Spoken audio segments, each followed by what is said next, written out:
I think everyone can agree that catching fish on the surface iron is a blast, regardless if it's a big fish or a small fish. When your jig gets stopped by a fish, it's such an exhilarating feeling. So for that reason, a lot of people want to get into surface iron fishing. I have videos in the past where I talk about the different type of jig sticks and how to select the correct jig sticks for you. And today we're going to be focusing on the casting aspect of surface iron fishing.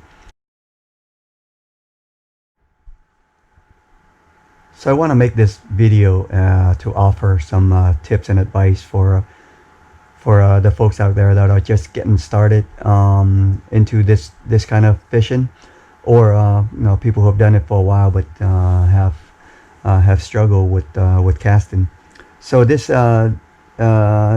things, these tips have helped me out throughout the years, and I want to share with the people out there. The ability to make an accurate cast at boiling fish is so crucial in surface iron fishing. Oh my lord! Right on there. So what's a successful cast? A successful cast to me is to be able to get your cast out to boiling fish or biting fish in the zone without getting a backlash. So what causes backlash? Backlashes happen when line is coming off a lot faster than than you can control it. So what you want to do is be able to control the line coming off your spool, coming off the reel.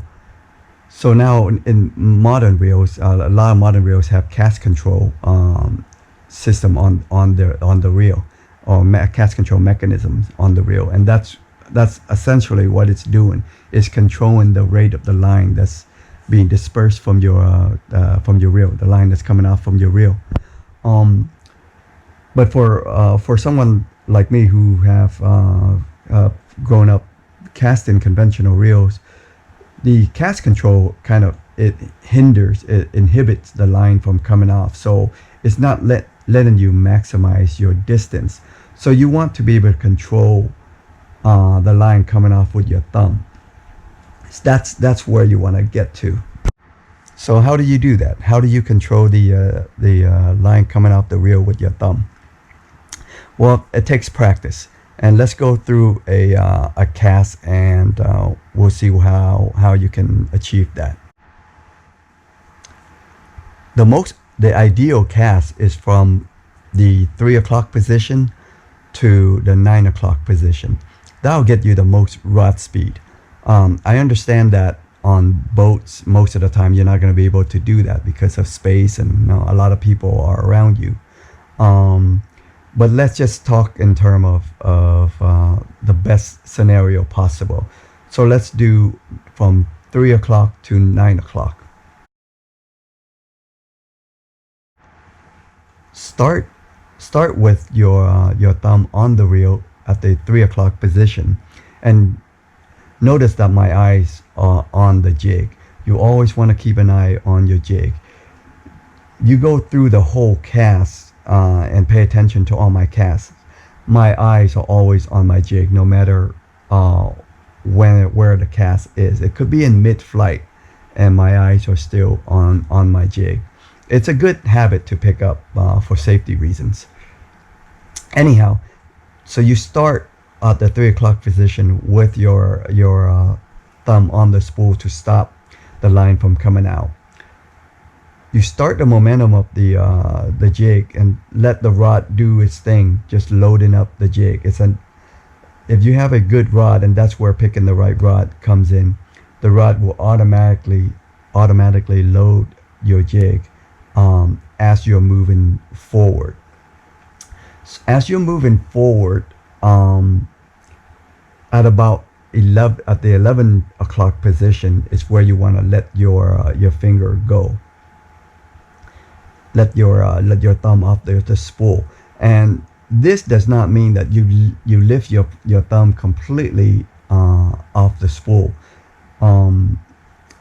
It's just releasing the pressure so that line can start coming off the spool. And this is a really tricky balance, and it takes practice to do correctly.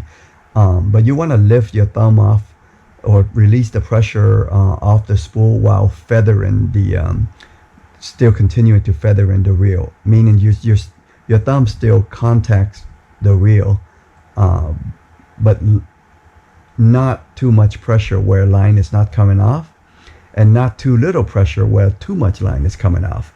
So that's where the practice comes in.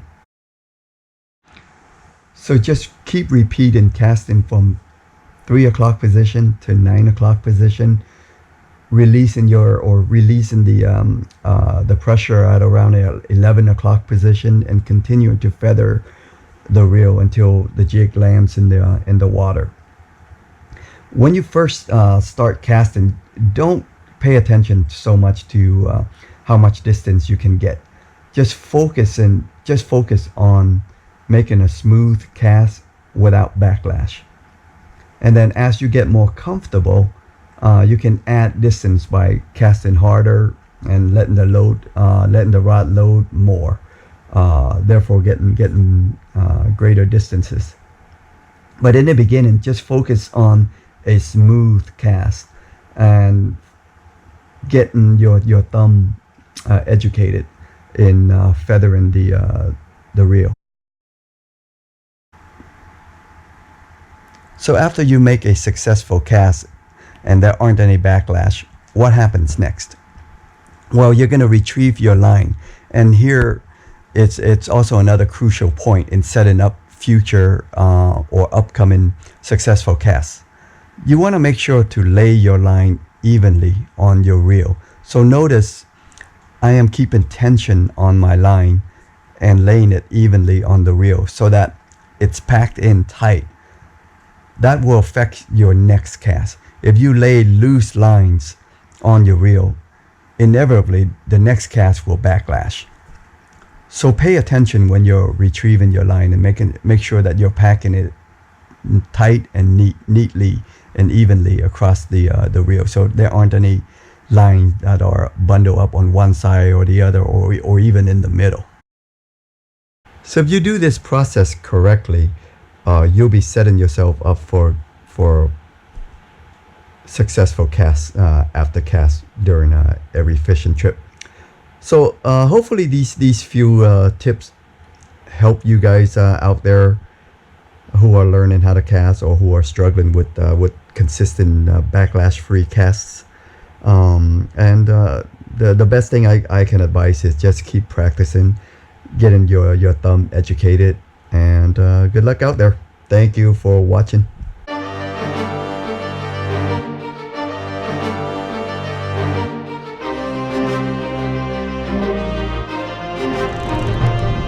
Yeah, barracuda, dude.